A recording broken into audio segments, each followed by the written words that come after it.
বিরোধী দলীয় নেতা বলুন। মাননীয় স্পিকার, এই বিষয়টা স্বচ্ছ রাজনীতি এবং মানুষের জীবনের নিরাপত্তার সাথে অঙ্গাঙ্গিভাবে জড়িত। এই জন্য এই বিষয়ে তাকে কনক্লুশন করার জন্য অন্তত আরো 2 মিনিট সময় দেওয়ার জন্য আমি আপনাকে অনুরোধ করব। ধন্যবাদ আপনাকে। মাননীয় বিরোধী দলের নেতা, আমি অতীতের 6টি সংসদ দেখেছি, প্রত্যেকটি সংসদে 2 মিনিট টাইম দেওয়া হতো এবং সময় হলো যে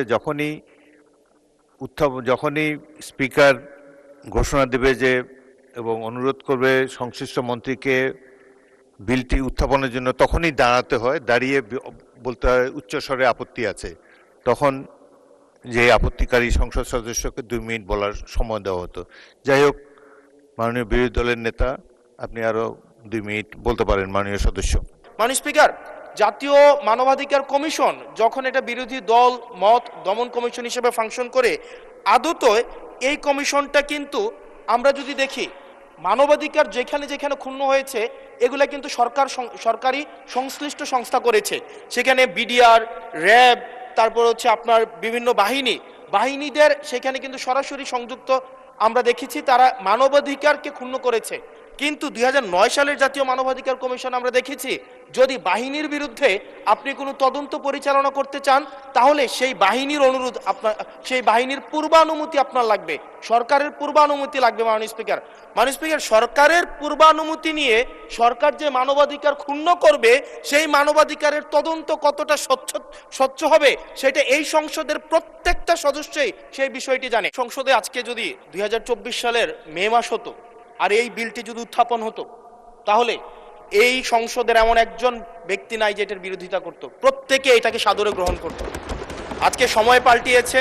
আজকে 2008 সাল, 2018 সালে আপনারা এই পাশে ছিলেন, আজকে ওই পাশে গিয়েছেন, আপনারা সংখ্যাগরিষ্ঠ হয়েছেন, আজকে এই বিলের বিরুদ্ধে আপনারা অবস্থান নিচ্ছেন।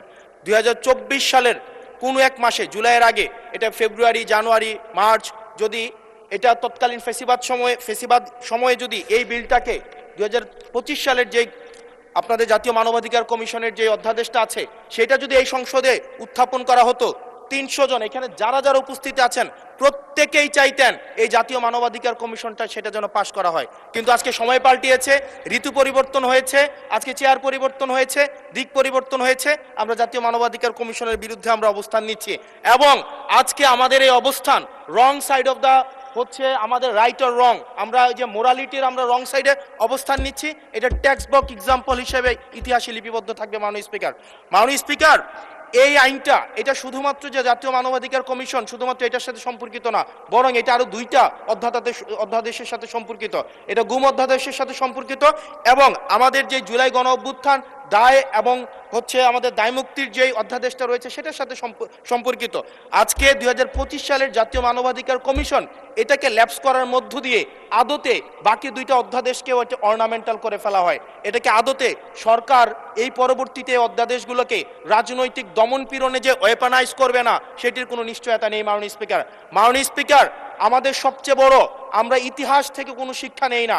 আমি এই সংসদে দাঁড়িয়ে এটা হিস্টোরিক্যাল ডকুমেন্ট হিসেবে থাকবে, এটা এই বছর পাস না হোক, আগামী বছর পাস না হোক, সংখ্যাগরিষ্ঠতার দোহাই দিয়ে হয়তো এটাকে ল্যাপস করা যাবে, কিন্তু এই সংসদে জাতীয় মানবাধিকার কমিশন অবশ্যই পাস হবেই হবে। মাননীয় স্পিকার।